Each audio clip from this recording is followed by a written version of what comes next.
Amina Aitsi-Selmi, The Success Trap. Why good people stay in jobs they don't like and how to break free. Narrated by Morag Sims and Ariane Stanley. Good job, good salary, recognition from your peers. Sounds great, right? Well, sure. But none of these things, nothing that we conventionally call success, is necessarily going to make you happy. In fact, achieving this sort of success can even do you harm. You might start to forget what you want out of life, what your true priorities are, or, to be blunt, what success means to you. Because success, in its conventional form, is a trap, and it's time to break out. The author, Dr. Amina Aitsi-Selmi, did just that. She shifted her career away from health policy and toward coaching work. As you'll see in these blinks, there's no reason you can't also find a new path.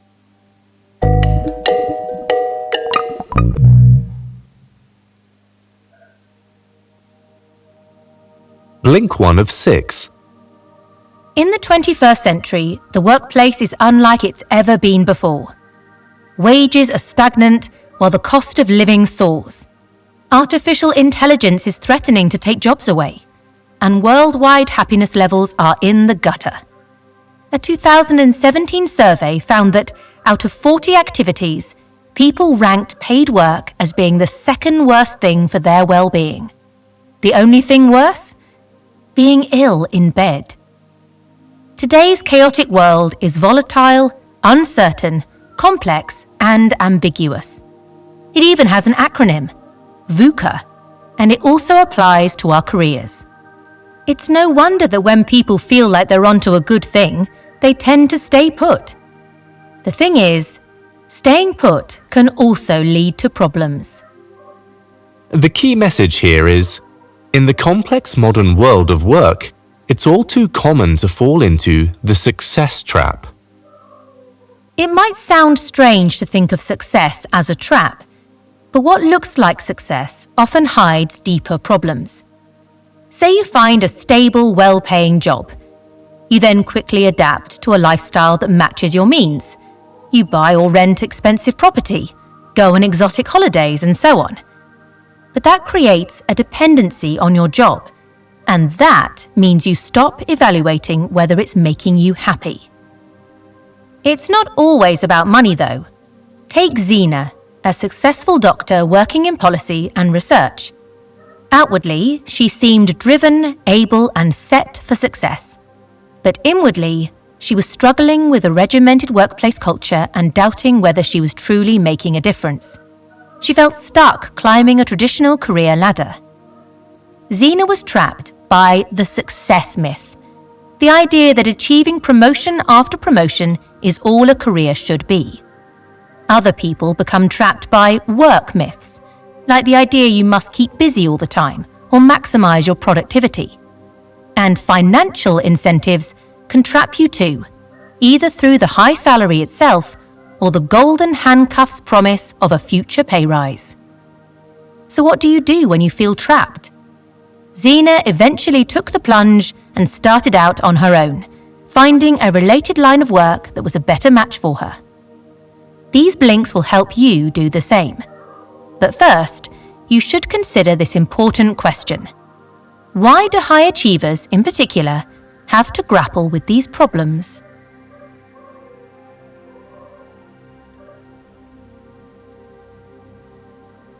Blink 2 of 6. Diana was a classic high achiever.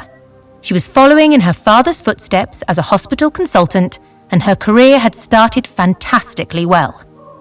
It wasn't long before she was headhunted by a top hospital and given a leadership position. Recognition and awards were pouring in, and she found the time for a few half marathons along the way. But something didn't feel right. Was she really doing the right thing with her life? It felt like she was at the top of a mountain. But what came next? Another mountain? Success was great, but it hadn't brought fulfillment. The key message here is, high achievers might seem to have it easy, but success brings its own problems. Of course, it's not only high achievers who experience career crises. Plus, being a high achiever isn't a problem in itself. But the strange thing is, for those who achieve the most, a career crisis can feel particularly acute. For many successful people, achievement is a compulsion. They achieve one goal and then immediately move on to the next. There's no stepping back and feeling proud. And there often isn't time for concerns like health and relationships either. What's worse is that when successful people start to feel unfulfilled, they often feel guilty about it. Doctors do this especially. Because their job has a high status and is seen to be doing good, questioning their own happiness can feel ungrateful. Another issue that successful people often face is imposter syndrome, which is the very common feeling that you aren't competent at your own job. It's something everyone from Michelle Obama to Meryl Streep has struggled with. Finally, successful people may also find they become what the author calls rescuers.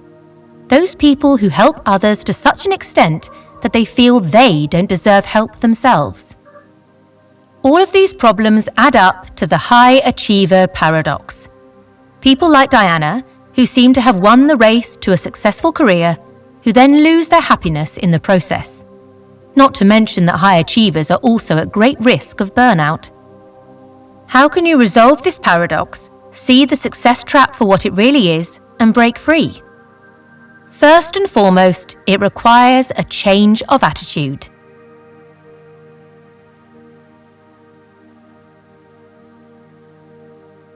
Blink 3 of 6. It's good to have goals. Having a clear vision is a key step to achieving success. The problem is, successful people sometimes focus on goals to a frankly concerning degree. And when they're used to constantly having a target to meet or a commitment to keep, the whole process can turn into goal addiction. Goal addiction is like any other addiction, like cigarettes or chocolate. Goal addicts do whatever it takes to get their hit, even at the expense of their happiness or family life. How can you quit goal addiction? Only by changing your way of thinking. The key message here is, escaping the success trap requires a mindset shift. The opposite state of mind to goal addiction is creative flow, otherwise called being in the zone. In flow, you become absorbed in an activity for its own sake. You're able to find creative solutions to the problems you face and, crucially, to enjoy the process. Finding a creative solution doesn't mean constantly writing poems, by the way. Creativity can simply mean approaching tasks with spontaneity and playfulness, and being willing to take risks. One way to help yourself make that creative shift is to slow down, to speed up. The next time you have so much on you don't know where to start, don't rush headlong into your to-do list. Step back, breathe deep. Time management is never really time management, it's choice management. The other thing you need to do to achieve a flow state involves some mental self-scrutiny. People who feel trapped tend to have conflicting thoughts. For example, you might simultaneously want to earn more money while also wanting to spend more time with your family. This sort of mental friction gets in the way of your state of flow.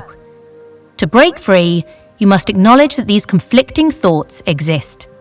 Only then will you be able to make real choices about what you actually want to do and which direction you want to move in. Ultimately, breaking out of the success trap is about self-awareness. It's not about running away and joining the circus. In fact, it may not involve many external changes at all. It's about shifting away from a state of mind where you're so focused on your goals that you're not engaged with what you're doing, and shifting toward a creative attitude where you can make real choices about how you spend your time.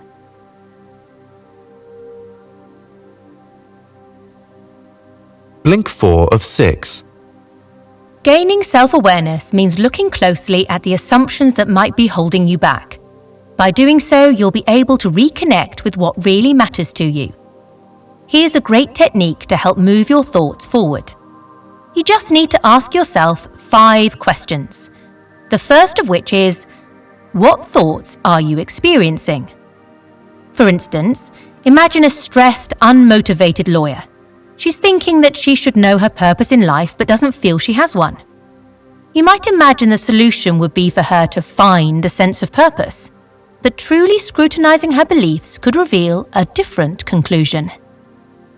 The key message here is, breaking free from your limiting beliefs allows you to reconnect with yourself. The second of the 5 questions asks how your thoughts restrict you. For the lawyer, the thought that she should have more of a purpose makes her feel inadequate, causing her to procrastinate and worry. Question 3 asks whether you choose to believe that negative thought. The lawyer might benefit from saying, "No, I choose not to believe I need a sense of purpose." Making that choice can feel like a weight has been lifted. Question 4 requires that you come up with an opposite thought and engage with it. The lawyer might say, "I don't need to know my purpose." Might this be true? How does it feel to imagine it? Finally, question 5 gets you to consider what you plan to do now. The lawyer might resolve not to obsess over a sense of purpose after all, but instead be open to new experiences as they arrive. The exercise has helped her realize that it was her initial question, not the lack of a solution to it, that was trapping her. Questioning your limiting assumptions like this helps you reconnect with yourself. Next, respond. Now you're more in tune with your motivations, push a little further and make a list of which activities drain you and which fill you with energy. Consider how you really want to be spending your time. Last, receive. Being truly receptive means acknowledging your accomplishments and how you feel about your work and life. This sounds simple, but high achievers often struggle with this because it involves shifting out of doing mode and into a more passive state. But if it helps liberate you from the success trap, it's well worth the effort.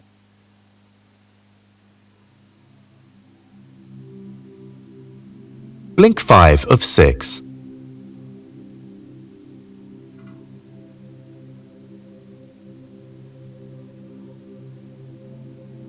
Remember that acronym VUCA from earlier? The world of work is volatile, uncertain, complex, and ambiguous. And that's for everyone, successful people included. But of those 4 hugely destabilizing factors, there's one in particular that keeps people clinging to what they know, and that's uncertainty. When the employment market is so unpredictable, why risk quitting your job? When tech can come along and disrupt things at any moment, why gamble on starting a business? There's so much uncertainty in the modern world that it can seem overwhelming, and it stops you from taking risks. But with a shift of perspective, an uncertain future can become an opportunity. The key message here is, turn uncertainty into opportunity and make the most of the challenges you face. One of the reasons you might have become caught in the success trap is because it feels safe. As the saying goes, a ship in harbour is safe, but that's not what ships are built for. Looking beyond the safety of what you know and embracing the opportunities of an unpredictable world will help you thrive outside of the success trap. Turning uncertainty into opportunity is another mindset shift. Consider this example of how it can play out.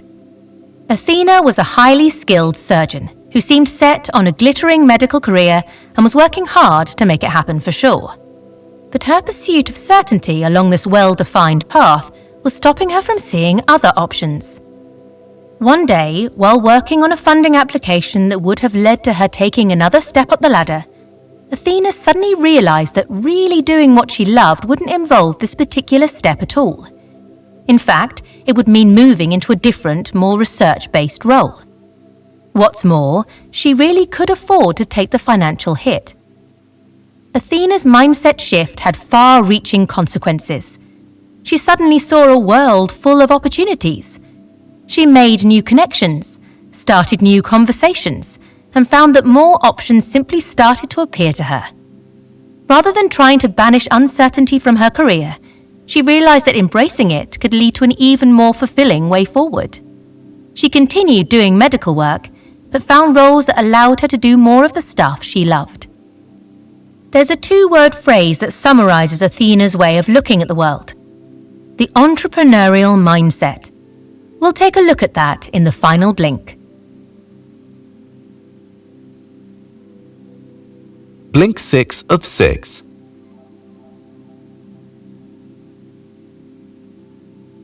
Unless you're a business owner, you probably don't think of yourself as an entrepreneur. But maybe you should. The entrepreneurial mindset isn't exclusively about setting up shop on your own. It's a mindset you can use even if you work within an organization, or even, for that matter, if you're looking for a new line of work. It's about attitude, not business plans, and it's the best way you can flourish in the uncertain yet opportunity-filled world you'll find yourself in outside of the success trap. The key message here is, even if you're not a traditional entrepreneur, you can still benefit from an entrepreneurial mindset. There are 3 types of entrepreneur. The first is the classic entrepreneur, a business founder bringing something new to the market, full of the energy to come up with completely fresh ideas and see them through. But there are also the organizational entrepreneurs, or intrapreneurs. These are people who might be employees, but bring creative, dynamic mindsets to the work they do.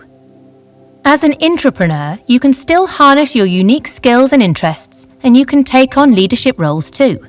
You're just doing it for an organization that already exists.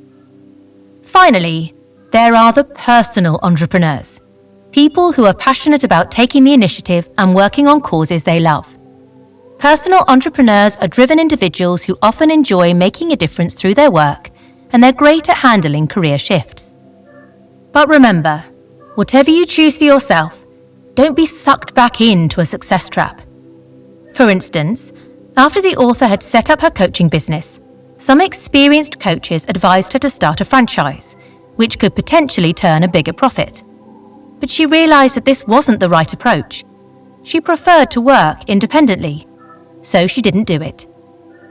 Having an entrepreneurial mindset isn't about a ruthless focus on money, and it's certainly not about craving material success at all costs.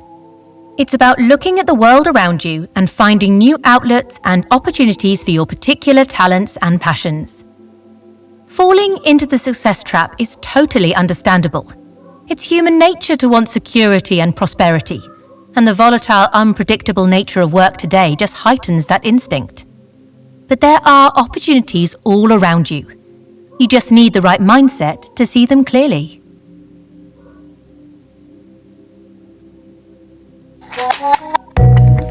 You've just listened to our blinks to The Success Trap by Amina Aitsi-Selmi. The key message in these blinks is that what looks from the outside like success is often more complicated when you start to dig deep. High achievement at work leads to its own set of problems and may well suck you into the success trap. But by shifting away from a goal-orientated at all costs mentality and re-engaging creatively with your unique talents and interests, you can fashion a more fulfilling career for yourself. And here's another piece of helpful advice. Identify your zone of genius. High achievers are good at what they do. Over time, in fact, they've probably become very good at it. You may even have several zones of excellence. But what's your zone of genius? Is there one thing you do professionally that you really excel at, that really ticks all the boxes for you and makes the most of what you have to offer the world?